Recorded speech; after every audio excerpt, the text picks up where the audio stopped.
Et comme à notre habitude, nous nous interrogeons encore ce matin. RDC, élection présidentielle, pourquoi une mission d'observateur de l'Union européenne? Quelle est notre grande interrogation?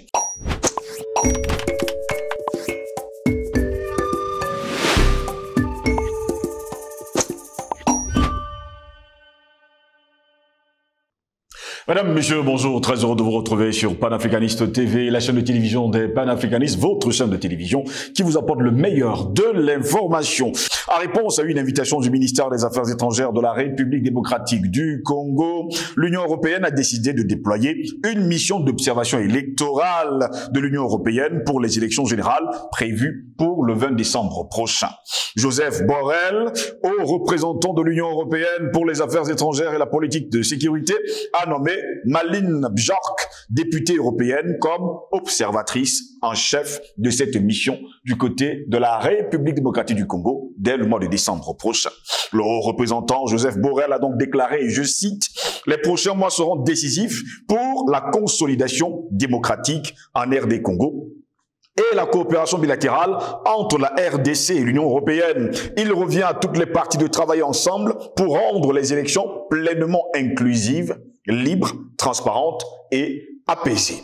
Les libertés fondamentales d'expression, des médias, de réunion, d'association et de mouvement ne doivent souffrir d'aucune entrave. » Fin de citation. Est-ce à dire finalement que la RD Congo, qui est un pays riche, plus que Crésus, finalement, doit s'attendre à avoir des observateurs de l'Union européenne, mais surtout son financement. Nous nous interrogeons seulement. L'observatrice en chef dont Malin Björk a déclaré, elle, je cite, « Je suis honoré de diriger cette mission d'observation de l'Union européenne en RD Congo, la première dans ce pays depuis 2011. Tout doit être fait pour que les élections puissent se dérouler dans un climat compétitif, apaisé, inclusif et transparent. Mon souhait est d'apporter une contribution positive au processus. La mission d'observation de l'Union européenne observera et évaluera l'ensemble du processus électoral à la lumière des normes internationales et régionales que la RDC a souscrites. » Est-ce à dire tout simplement qu'il n'y a pas d'observateurs de l'Union africaine, des pays africains ou encore tout simplement des observateurs congolais qui peuvent tout mettre en œuvre pour que cette élection soit apaisée, libre et transparente. Pourquoi inviter les observateurs de l'Union européenne? En tout cas, nous continuons à nous interroger. L'équipe cadre dans cette mission de l'observation de cette élection de l'Union européenne est composée de 13 experts électoraux, nous dit-on, qui arriveront en RD Congo en ce mois de novembre courant. Vers la fin du mois, 42 observateurs de long terme rejoindront la mission. Donc, si vous faites 13 plus 42, mesdames, messieurs, ça fait 55 observateurs de l'Union européenne. Ils seront donc déployés à travers le pays pour suivre la campagne électorale. Il est également prévu que 12 observateurs de court terme soient déployés à l'approche du jour du scrutin. 55 plus 12, eh bien, vous avez 67 membres de l'Union européenne qui seront en RD Congo pour une élection qui aura lieu le 22 décembre prochain. Enfin, un certain nombre d'observateurs à court terme recrutés localement et accrédités en RDC au sein des États comme de l'Union européenne pourront intégrer la mission le jour du scrutin. Eh bien, cette mission d'observation de l'Union européenne restera dans le pays jusqu'à la conclusion du processus électoral. Et on nous fait savoir qu'ils vont eux-mêmes donner le résultat de cette élection présidentielle. Qu'est-ce qui se cache derrière tout cela? Nous nous interrogeons. En tout cas, je continue. Selon ce qui est écrit sur le site d'ailleurs de l'Union européenne, conformément à la méthodologie d'observation électorale de l'Union européenne, je cite, c'est pas moi qui le dis, la mission publiera une déclaration préliminaire et tiendra une conférence de presse à Kinshasa après les élections. Le rapport final, qui comprendra un ensemble de recommandations pour les prochains processus électoraux, seront présentés et partagés avec les parties prenantes après la finalisation de l'ensemble du processus électoral. Est-ce à dire que c'est cette mission d'observation de l'élection et surtout de l'Union européenne qui va donner le résultat de cette élection prévue pour le 22 décembre prochain? Dans tous les cas, nous nous interrogeons. RDC, élection présidentielle, pourquoi une mission d'observateurs de l'Union européenne. Pour répondre à nos questions, nous sommes avec Jonathan Batengene, enseignant de sociologie à l'Université de Douala. Il est panafricaniste et il est notre invité ce matin. Jonathan Batengene, bonjour, bienvenue à vous. Bonjour mon frère Gross, et surtout c'est un plaisir que d'être ici ce matin. C'est surtout un plaisir de savoir que nous faisons partie de la grande nuée des libérateurs du monde, de l'humanité, de ceux-là qui se battent au quotidien pour que l'humanité retrouve sa liberté. Nous sommes très fiers, nous sommes très heureux de savoir que ce rôle historique, nous l'assumons tous et que nous concrétisons chaque jour le rêve de nos ancêtres. Bientôt, la victoire sera totale et pour le bonheur de tous ceux qui ont cru en ce combat. Jonathan Batengene, je vais commencer par la fin. Conformément à la méthodologie d'observation électorale de l'Union européenne, la mission publiera une déclaration préliminaire et tiendra une conférence de presse à Kinshasa après les élections. Le rapport final, qui comprendra un ensemble de recommandations pour les prochains processus électoraux, sera présenté et partagé avec les parties prenantes après la finalisation de l'ensemble du processus électoral. Qu'est-ce que cela signifie? Que c'est l'Union européenne, alors cette mission d'observation des élections, qui donnera les résultats de cette élection du 22 décembre prochain? Concrètement, c'est ce que l'Union européenne est en train de faire. L'Union européenne Je veux bien savoir. est en train de nous dire quelle sera la le Conseil constitutionnel ou bien la Cour constitutionnelle du coup de la RDC. Elle sera aussi la Commission électorale indépendante qui va donner le résultat. En fait, on nous prépare là à un processus d'arbitrage de l'Union européenne du contentieux électoral, s'il en survient, ou bien du consensus électoral qui pourrait découler au terme de l'élection. C'est un cadenassement, s'il faut me permettre le terme, un cadenassement du processus électoral qui cache quelque chose. L'Union européenne sait que la RDC aujourd'hui est en train de travailler, est en train de traverser une phase d'ébullition souverainiste où des acteurs de la société civile reprennent le narratif panafricaniste, reprennent la cause panafricaniste et se posent désormais comme défenseurs de l'État congolais en tant qu'un État souverain, un État indépendant, véritablement indépendant, qui s'émancipe de la tutelle occidentale. Les dirigeants de l'Union européenne ont conscience que le triomphe d'un tel discours, le triomphe de telles perspectives pourrait déboucher sur une contestation du résultat électoral si jamais ceux que nous appelons généralement les endocolons venaient à simuler une victoire ou bien venaient à transformer le résultat des urnes. Alors, dans cette perspective, qui serait donc le candidat des souverainistes? C'est là la grande question. Qui serait le candidat des souverainistes? C'est pourquoi nous devons rester attentifs. Vous savez, depuis un temps, il y a des sirènes qui chantent l'arrivée ou bien le retour de Kabila. Vous savez ce que Kabila a écrit il y a quelques jours sur une publication, d'ailleurs, et son équipe de campagne a beaucoup repris cela, c'est que le premier président depuis l'époque de Mobutu qui a réussi à réunifier le Congo, c'est Kabila. Cette phrase vaut son pesant d'or parce que ça détermine déjà ou bien ça engage déjà les luttes de demain si jamais Kabila arrive au pouvoir. Kabila pourrait être celui-là qui ramène les débats au niveau de l'unité du Congo. Et quand on parle de l'unité du Congo, c'est quoi? C'est un problème géopolitique profond. Majeur, oui. Et ce problème géopolitique majeur, comme vous le dites, c'est lequel?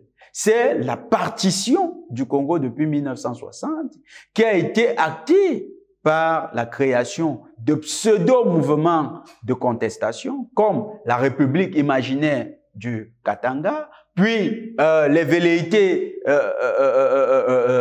rebelles observées dans le Kasaï et également dans le nord Kivu à l'est, c'est-à-dire nord et sud Kivu. Oui. Vous avez également dans cette réalité majeure, dans la tentative de partition, des enjeux économiques notoires, très importants. Par exemple, la question de la cassitérite, des produits qui rentrent dans les composantes, et les produits dont les composantes rentrent dans la fabrication du matériel électronique. Vous avez également le coltan dont la moitié de la production congolaise transite par le Rwanda. Le Rwanda qui n'a même pas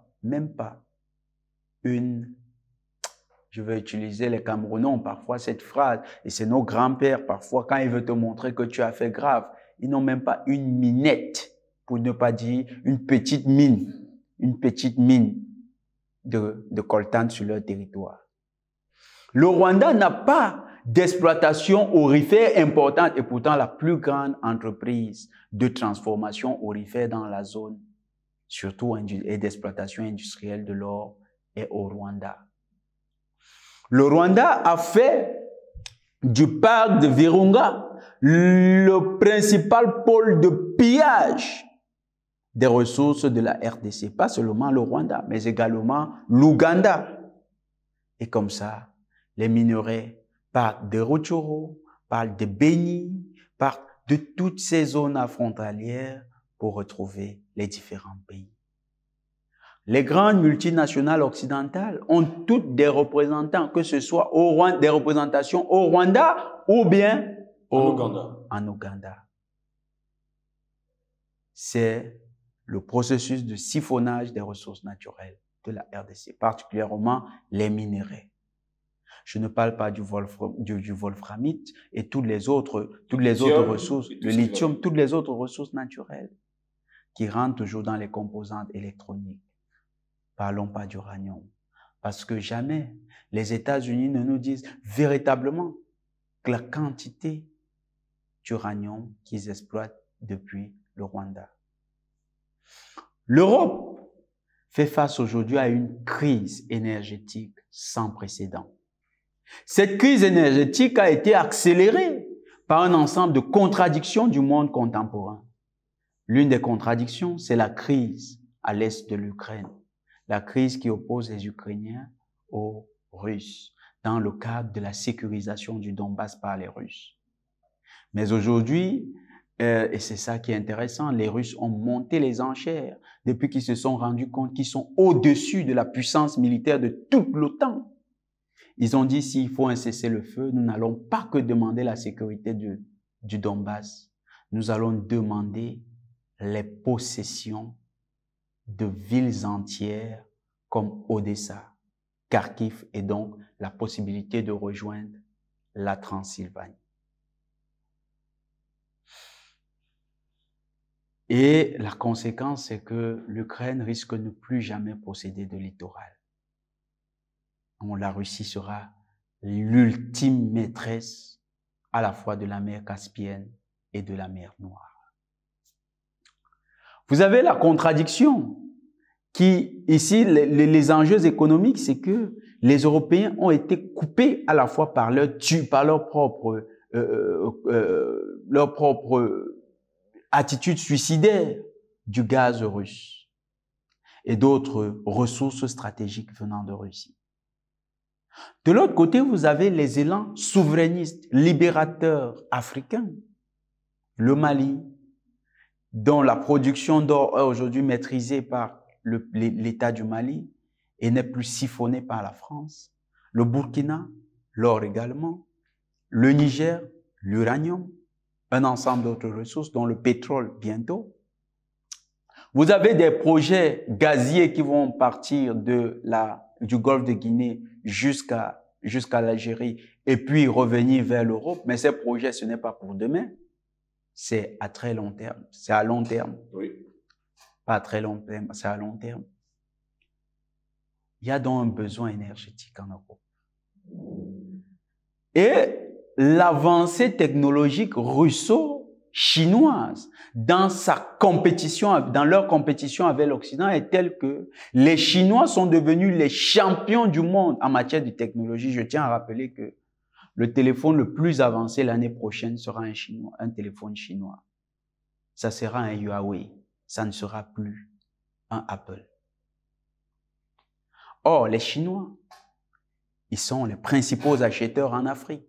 Ils sont la bienvenue sur les marchés africains. Les Chinois ont investi plus de 1000 milliards en 10 ans dans les infrastructures majeures, dans la construction d'infrastructures majeures sur le continent africain.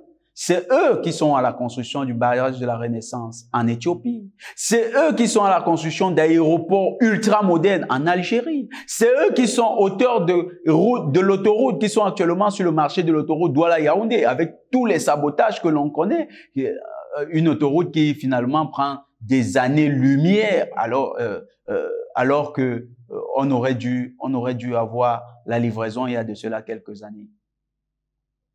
Vous avez les Chinois également ailleurs, en Afrique. Ils sont les principaux investisseurs. Ces Chinois-là, ils ont investi à l'est de la RDC sous le président Kabila. Et je reviens donc sur l'élément. Oui. Sous le président Kabila, ils ont investi de l'argent. Ils ont réussi à viabiliser des routes et au moment d'exploiter les ressources, on leur a opposé la guerre. Ça fait peur aux États-Unis. Surtout que les États-Unis sont à leur 3e test d'un missile hypersonique. Test encore soldé par un échec. Vous voyez que dans la compétition technologique, l'Europe se fait supplanter. Les Russes utilisent les missiles hypersoniques comme des biscuits en Ukraine. Vous voyez, un matin, Vladimir Poutine se réveille de mauvaise humeur. L'armée ukrainienne a apparemment fait 2 dégâts importants dans l'armée russe. Il dit, bon, tirez leurs 4 missiles hypersoniques. Et comme ça, Kiev est dans tous ses états parce que les missiles hypersoniques sont tombés. Les États-Unis disent, ah, quand c'est tombé, c'est 20 secondes après qu'on a détecté le tir.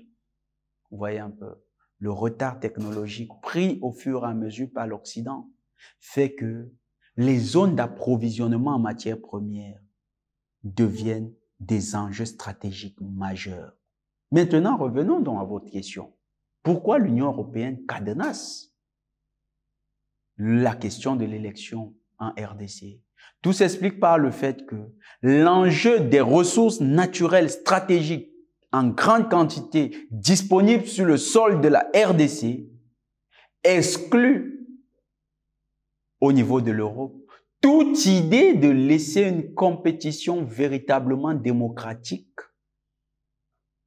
se faire sur le territoire de la République démocratique du Congo. Il faut que par les jeux de combine, l'on parvienne toujours à l'émergence d'un endocolon qui va sacrifier à l'autel du mondialisme les ressources naturelles du Congo. Et on va lui donner à celui-là, de manière égocentrique et égoïste, tous les avantages de la terre, un peu comme Mobutu. Cela signifie-t-il que aujourd'hui Félix Tshisekedi n'est pas l'homme qu'il faut? Vous savez, si moi je reprenais toutes les critiques de la scène politique congolaise à l'égard de Fachi, vous appelez Tshisekedi, ils disent Fachi, vous comprenez ce que ça signifie. Fachi, vous voyez un peu. De manière affectueuse, on dit c'est Félix Antoine Tshisekedi. Mais vous comprenez qu'il y a des allures ironiques dans cette manière de le présenter. Donc, si vous regardez que les Congolais, eux, la classe politique, comptabilisent ces voyages, je vous dis que c'est quand même le président africain qui voyage le plus. Il voyage plus qu'Embalo. Mbalo qui a toujours ses allures de larbin très fidèle. Dès que le maître tousse, il est là pour savoir pourquoi le maître tousse. Donc, vous voyez que cette classe politique qui comptabilise ses voyages, je vous dis qu'il voyage presque la moitié des jours de l'année. Ce président-là, ce n'est pas véritablement l'homme de la situation.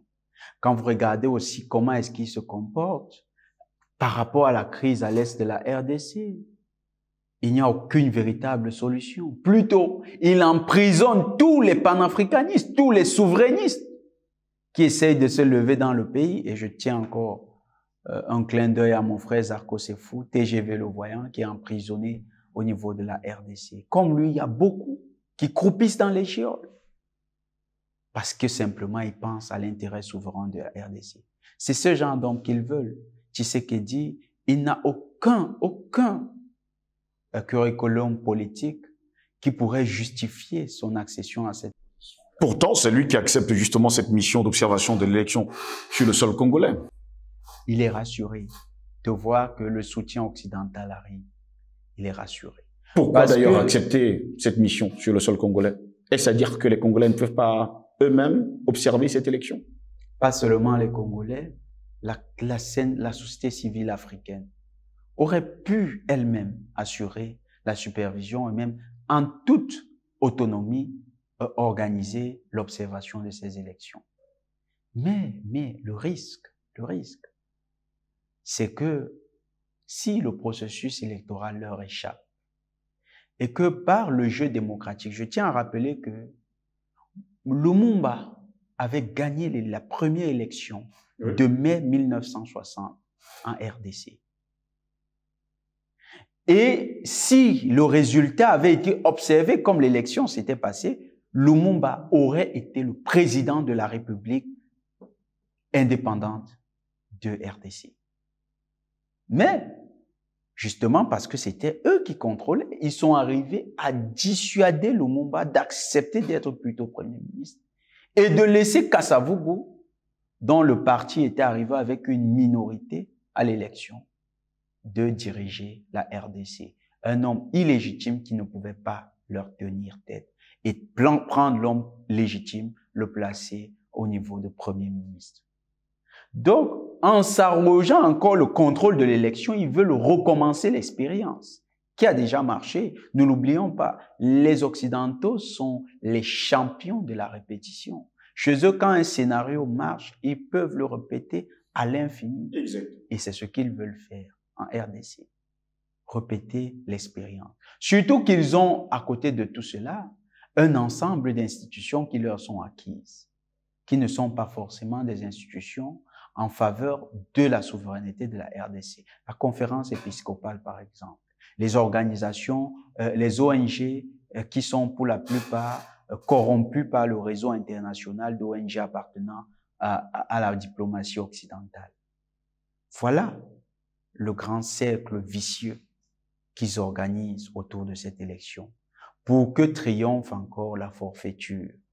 Un individu illégitime, un individu qui n'a aucun amour pour la RDC, un individu qui ne voit son propre pays que comme des liasses de dollars dans son compte bancaire et son peuple affamé lui criant après les fenêtres ou agonisant, dansant la rumba ou le ndombolo.